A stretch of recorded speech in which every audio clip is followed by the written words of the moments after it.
কে শিশুদের কপালের কালো ফোঁটা বা টিপ দেওয়া হয়, এটা কতটা যৌক্তিক? লিখেছেন, অনেক ইসলামী বইয়ে কিছু কিছু কোরআন আয়াত থাকে, ওই বইকে অজু ছাড়া স্পর্শ করছেন দুনিয়াবী বিষয়ে মানুষের কাছে অনুরোধ করার জন্য কি আমাকে একটু দয়া করুন এ কথা বলা যাবে নাকি শিরক? লিখেছেন, স্বামী দেশের বাইরে থাকে, সে অন্য মেয়েদের প্রতি আকৃষ্ট, আমি তাকে ফেরাতে পারি না, আমার করণীয় কি? আমি ধৈর্য না ধরতে পারলে কি ছেড়ে দেয়া যাবে, কিংবা আমি না চাইলেও কি তিনি প্রবাসে থাকতে পারবেন? লিখেছেন, আমি দেশের বাইরে থাকাতে জুমার নামাজ মসজিদে যেয়ে পড়তে পারি না, আমার এক কোম্পানির ৩-৪ জন সহকর্মী মিলে নিজেরা মিলে একটা রুমে জুমার নামাজ আদায় করতে পারবো, এভাবে আদায় করতে পারলে নিয়মাবলী কি কি?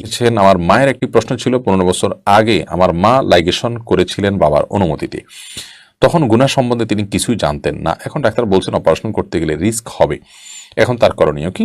আমরা মনে মনে যদি ভালো কাজের ইচ্ছা পোষণ করি, সেটা কি শয়তান জানতে পারে? না জানলে শয়তান কিভাবে না করতে ওয়াসওয়াসা দেয় বা ভুলি? তাহলে আর বিলম্ব না করে চলুন আমরা প্রশ্ন উত্তর দেওয়ার পালায় প্রবেশ করি।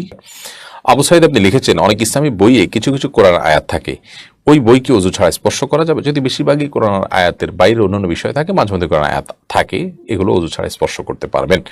মারজুক রাসেল এআইডি থেকে আপনি লিখেছেন, দাড়ি সোজা করার জন্য কোনো কিছু ব্যবহার করা যাবে কিনা? কোনো অসুবিধা নেই, দাড়ি কোকড়ানো থাকে, আপনি চিরুনি দিয়ে আছড়ালেন কিংবা এটাকে সোজা করলেন, অসুবিধা নেই। কিন্তু অস্বাভাবিক রকমের যে সোজা করা হয় একদম কাটার মতো করে, মানে এটা আল্লাহর সৃষ্টিতে পরিবর্তন, যার কারণে এটি জায়েজ নয়। আল্লাহ তাআলা বলেছেন, লা তাবদীলা লিখালকিল্লাহ, আল্লাহর সৃষ্টিতে পরিবর্তন করা জায়েজ নয়। নাইমা আহমেদ আপনি লিখেছেন, সাদকা জারিয়া নিজের নামে করব নাকি বাবা মার নামে করবো? এটা নিজের পক্ষ থেকে করতে পারেন, আল্লাহ এটা আমি আমার সওয়াব, এটা সওয়াবের জন্য করছি। কোনোটা বাবা মার তরফ থেকে করতে পারেন, এটা সব আমার বাবার জন্য, এটা আমার মায়ের জন্য করছি, বা এটা আমার বাবা মার সবাইকে আপনি ভাগ করে দিন, বা এটা আমাকে আমার বাবা মাকে সবাইকে আপনি দিন, সবাইকে আল্লাহ তাআলা শরীক করবেন, যে কোনোভাবে আপনি করতে পারেন, এটা একান্ত আপনার ইচ্ছা। এমদাদুল হক পিয়াস আপনি লিখেছেন, দুনিয়াবী বিষয়ে মানুষের কাছে অনুরোধ করার জন্য কি আমাকে একটু দয়া করুন এ কথা বলা যাবে নাকি শিরক হয়ে যাবে? না, মানুষ তো মানুষের প্রতি দয়া করতেই পারে, এটা শিরক হবে না।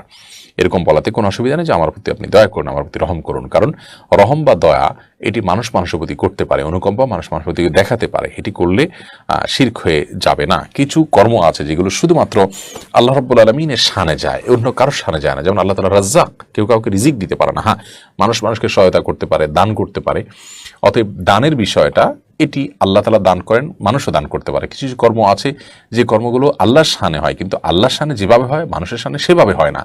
একই কর্ম আল্লাহর ক্ষেত্রে যখন আপনি ফিট করবেন, তখন সেটি যেভাবে হবে, যেটা আল্লাহর শানের সাথে যাবে, মানুষের সাথে সেটি ফিট করলে সেভাবে কিন্তু হবে না।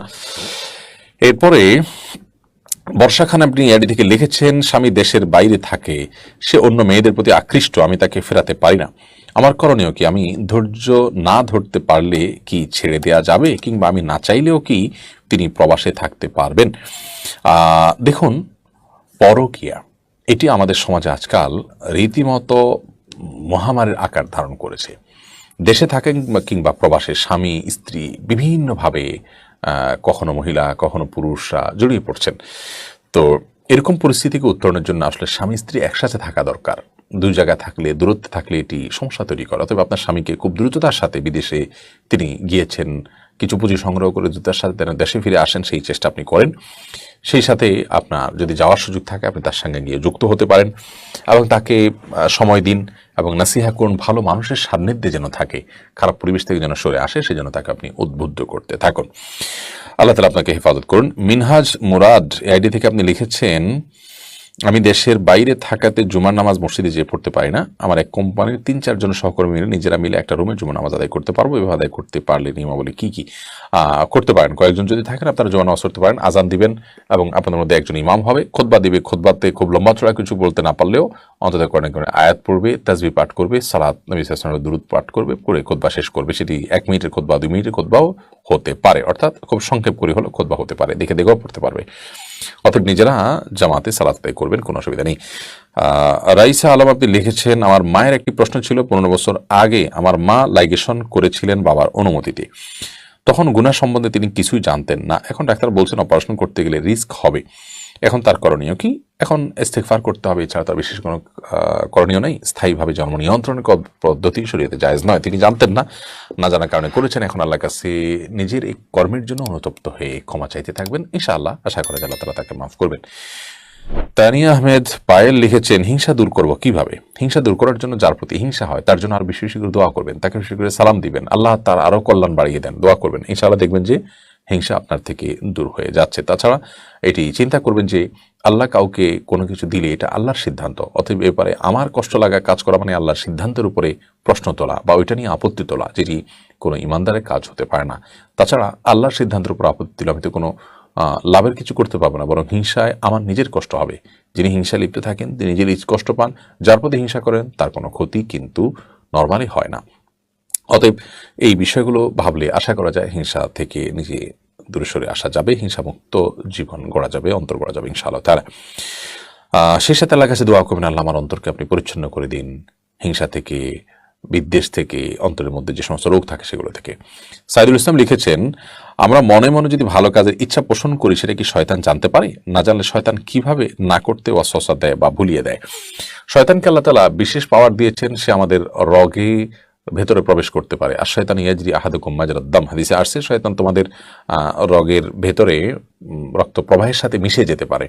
কিন্তু আমাদের মনের ইচ্ছা, আমি মনে মনে ইন্টেনশন করলাম আর সেটা সে আপনার আপনার জানতে পারে বা গায়েবের মালিক, সে ব্যাপারটি কিন্তু সেরকম নয়। তবে হ্যাঁ, অনেক কিছু সে ধারণা নিতে পারে যদি শরীরের সাথে মিশে যেতে পারে, কিন্তু তার মানে এই না যে আপনার সে আমাদেরকে কি বলে এটাকে, আমাদের গায়েবের বিষয়গুলো জানে। আর ভালো কোনো কাজের আপনি মনে মনে নিয়ত করলেন, এরপর আপনার ওয়াসওয়াসা হয়, এটা শয়তানি সবসময় করে তা নয়, আপনার ভেতরকার যে প্রবৃত্তি আছে, কুপ্রবৃত্তি যেটাকে বলা নফসে আম্মারা, পাপের দিকে টানে, সেটির কারণে অনেক সময় হতে পারে। এমনি হারুন রাজা আপনি লিখেছেন, আমি একজন মুসাফির, আমি মেরিন চাকরি করি, কিভাবে 5 ওয়াক্ত নামাজ আদায় করবো? আপনি যদি জাহাজে থাকেন তাহলে সেক্ষেত্রে মুসাফির হিসাবে সেখানে আপনি সফরের নামাজ পড়বেন, জাহাজে দিন থাকবেন। যদি আপনার ফ্যামিলি সহ সেখানে একটা সেট আপ থাকে তাহলে সেটা আর মুসাফির থাকবেন না, সেখানে আপনি পুরো সালাত আদায় করবেন। আর যদি একাকী থাকেন তাহলে সেক্ষেত্রে আপনি মুসাফিরের যে সুযোগ সুবিধা সেগুলো আপনি ভোগ করবেন। হ্যাঁ, জাহাজ যদি কোনো বন্দরে এসে ভিড়ে সেখানে আপনার থাকার অ্যারেঞ্জমেন্ট থাকে তাহলে সেক্ষেত্রে আপনি পুরো সালাত আদায় করবেন। শামীম রেজা আপনি লিখেছেন, আইডি থেকে, শিশুদের কপালের কালো ফোঁটা বা টিপ দেওয়া হয়, এটা কতটা যৌক্তিক? শিশুর কপালে কালো টিপ যদি দেওয়া হয় শুধু সৌন্দর্যের জন্য, টকটকে ধরুন সাদা, টকটকে লাল কিংবা সাদা কোনো বাচ্চা দেখা গেল যে তার কপালের এক কোণে একটু কালো টিপ হলে, মানে সাদা মানুষের মধ্যে এটা ফুটে থাকবে, সুন্দর হবে, সৌন্দর্যের জন্য আপনি দিতে পারেন। কিন্তু টিপ দেন, অনেকের বিশ্বাস যে কপালে কালো টিপ দিলে আর মানুষের বদনজর লাগবে না, তো সেটি যদি হয় তাহলে এটি কুসংস্কার। এর কারণে কপালে কালো টিপ দিলে সেটি জায়েজ হবে না, কারণ কপালের কালো টিপে তাকে আপনার বদনজরের হাত থেকে রক্ষা করবে এরকম কোনো কথা কোরআন হাদিসের কোনো জায়গা থেকে আমরা পাই না। আপনি বদনজর থেকে বাঁচার জন্য তার জন্য দোয়া করবেন আল্লাহ তাআলার কাছে, আউযু বিকালিমাতিল্লাহি তাম্মা ওয়া মিন কুল্লি শাইতানিন ওয়াহাম্মা ওয়া মিন কুল্লি আইনিন লাম্মা।